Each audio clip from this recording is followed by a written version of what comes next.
Dear Diary, today, if you can believe it, will be the third anniversary of the day in which my master released me from my bottle on that deserted island in the South Pacific. 3 whole years, Diary. 3 whole years that I have spent with my wonderful, darling master, Anthony Nelson. Oh, now, Diary, we must not dwell upon silly difficulties. Yes, my master has had difficult moments these past 3 years. However, Diary, it is not his fault that Dr. Bellows is so nosy. It is also not his fault that I am still learning about the modern world. After all, back in my time in ancient Baghdad, it was not the least bit peculiar to see it snowing on a single home in the middle of July. If such a thing happened back then, everyone knew that it must be the work of a genie. With so many years having passed since then, I would venture to guess that the existence of genies has faded into myth. Be that as it may, I am no myth. I am a genie, and my existence is real, even if my master struggles to conceal it. At least I have his love. Speaking of love, as I sit here in my bottle, I wonder if my master has remembered our anniversary. You may remember that last year on our second anniversary, oh my goodness, Diary, I cannot believe this. With everything happening last year, we both forgot our second anniversary together. Oh, Diary, I feel awful. If I am honest, I cannot remember exactly what caused me to lose track of time. Be that as it may, I will not allow our third anniversary to slip past us this year. In fact, I will gift my master his present before he awakes. He spoke the other day about how beautiful Niagara Falls is. So why not live there? Well, perhaps living there would not be sufficient, as he is an astronaut. So, why should we not take a vacation? Yes, a 2-week vacation together. And what would be more wonderful than spending that time together at Niagara? I will write more after he has awakened and I have prepared his breakfast. Jeannie. Diary, you know me very well, and that I am not one prone to rash actions. However, as I write this, I am using all my power to restrain myself from sending Dr. Bellows to the moon without a rocket. Ooh, that man irritates me so, but I must calm myself. I am calm, Diary, I am calm. At least I will be calm once I explain this ridiculous situation. You see, today my darling master and I were to celebrate our third anniversary together as master and genie. When I last wrote, I was a bit concerned that he may have forgotten. After all, we both forgot last year. However, not long after I finished writing to you in my last entry, he surprised me in the most unique way. You see, as I sat here in my bottle, the light that shines through the glass seemed to slowly extinguish, as if someone drew the blinds down over the sun itself. Diary, I was most concerned about this, and just as I blinked and lit the lamp, here in my bottle, my wonderful darling master called out to me. Happy anniversary! Oh, Diary, he did not forget. I happily smoked from my bottle and appeared before him. Oh, master, you remembered. I smothered him with kisses and hugged him tightly as he laughed happily. 3 years ago today, I picked you up on that beach. And I haven't had a dull moment since. Oh, Diary, the odd extinguishing of light was my master's gift. At first, I did not understand what it was. A red sleeve over my bottle? It's a bottle warmer. Oh, master, it's beautiful. I adore it. I continued to smother him with kisses as he informed me that I am very hard to get a present for. Oh, how silly. I wanted to tell him that I would adore anything he gave me. Instead, I asked him if he liked his present. After all, diary, I did not know if he had looked out the windows yet.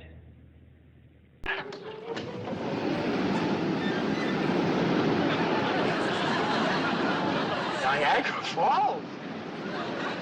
That's Niagara Falls! Oh, happy anniversary, Master!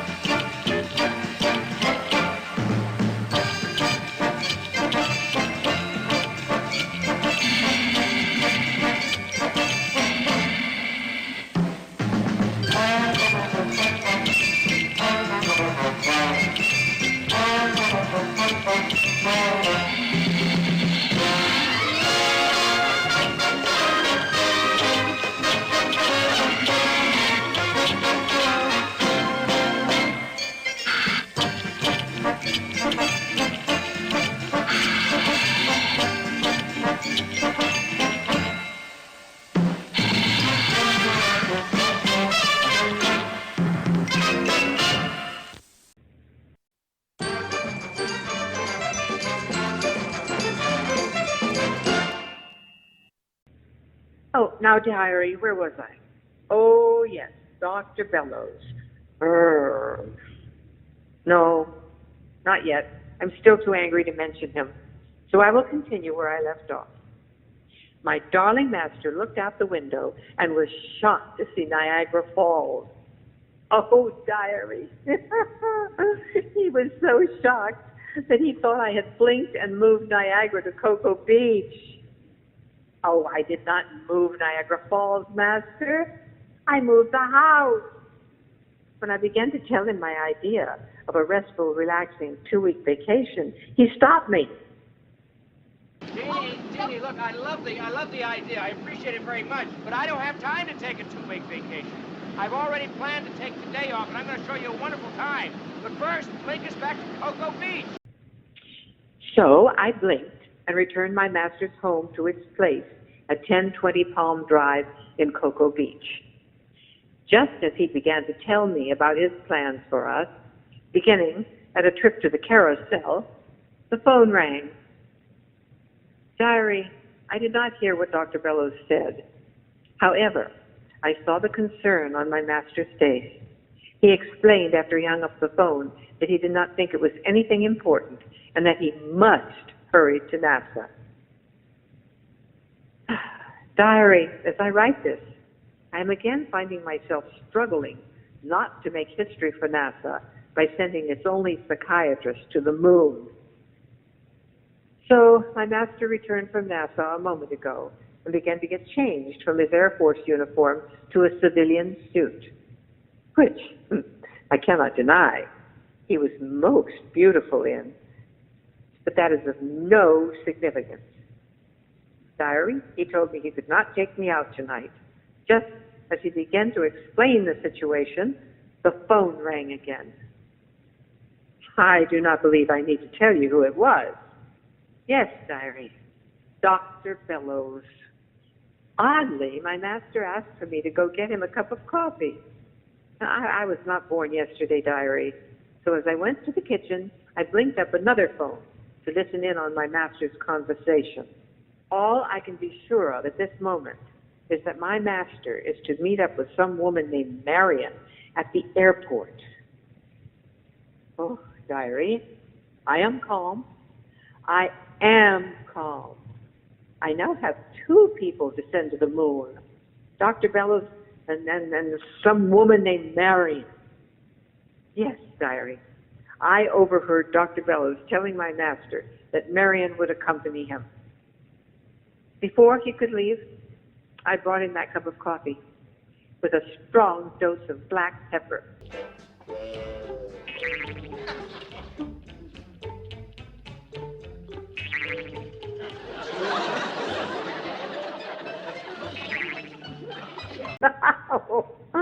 Oh, diary.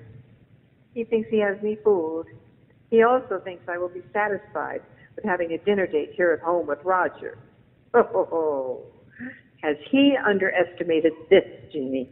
Now that he has left, I must devise a way to follow him. I will write more soon. Jeannie. Dear Diary, I am writing to you from the comfort of my master's living room sofa as I await Major Heavy's arrival. Apparently, my master believes that Roger would be a sufficient substitute for him at dinner tonight, here at home. Ah! But I must remind myself, he is my master. I must do as he says. Roger has arrived. I will write more soon. Jeannie.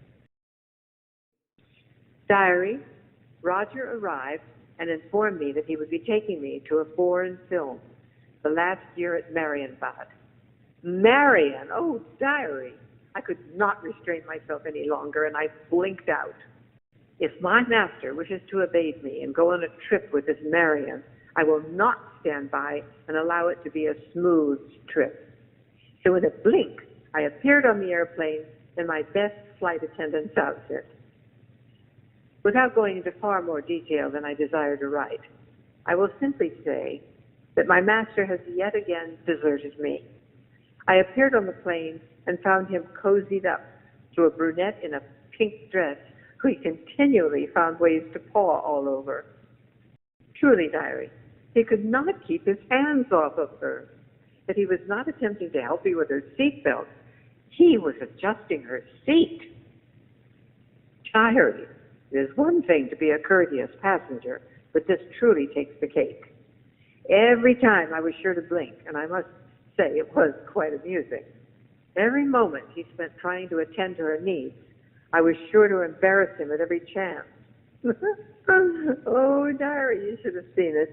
Everyone was in shock. I'm sorry.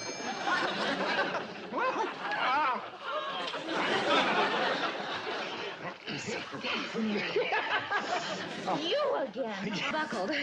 Oh, let me help you.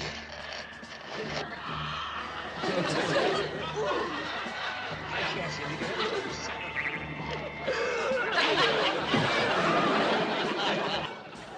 Here, let me move your chair back for you. You'll be more comfortable.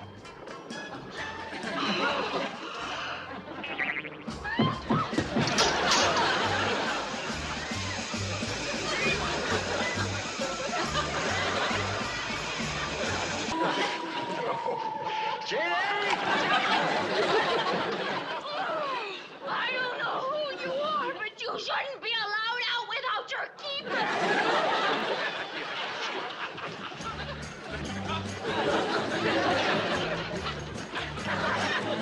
Once he noticed I was on board, he grabbed me and pulled me behind a curtain. He tried to convince me he was not going to Washington. Again, Diary, I was not born yesterday, even if he seems to treat me as such. It became clear to my master that I was not falling for his lies. He explained that he was taking a can of top-secret film to Washington. Diary, he ruined our anniversary, making me the unhappiest genie in the whole universe for a silly little old can of film. He finally acquiesced and admitted I was right, to which I giggled and explained that it was no longer a silly old can of film. I blinked and transformed the film. Before he could demand I explain myself, Dr. Bellows began to call out to him. As he approached us, I blinked and left him alone behind the curtain. Oh, Diary, so here I am, finishing up this entry as Roger awaits in the dining room. It is not Roger's fault, so I will join him. I will write more later. Jeannie. Oh, Diary, how foolish I have been. How foolish we have all been. Let me explain.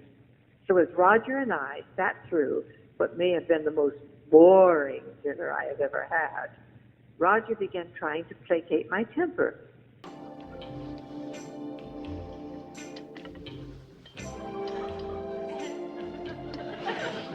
It's too bad Tony isn't here on his anniversary to join in all the fun. You would not leave me to celebrate our third anniversary with another woman. Or our fourth. Jeannie, if This is a proposal. I accept. I tell you what, why don't you whip up a nice little chateau to get married in? And then maybe we can get about 12 beautiful bridesmaids. Oh, yes, Roger. Always misunderstanding the situations. And with my anger in full force, Roger had begun a weak attempt at telling me how he would never have treated me this way. As if on cue, my master called me from Washington. It would seem he had discovered what had become of his film. Oh, diary, if I could have seen their faces. I transformed whatever silly NASA footage was on the reel of film into a comical history of flight, starring my master and Major Healy. Oh, I should not laugh, not now at least. You see, diary, I was mistaken. I only overheard part of the conversation my master had with Dr. Bellows. Marion was not a woman my master chose to spend time with instead of with me. Marion was a sergeant assigned to NASA to hand over the aforementioned films. The lady I saw on the plane with my master was nothing more than a poor, unfortunate soul who suffered my wrath, which I must add I feel truly terrible about now. The film footage was foisted upon my master at the last minute by Dr. Bellows, who ordered him to deliver it to Washington. You see, during our phone call, my master explained everything. So I blinked and left Roger at home in Cocoa Beach and appeared hiding behind the telephone my master had called me on. Oh, diary, to save my master from the wrath of General Schaefer and a court-martial, I blinked the footage back to the original film with an extra opening.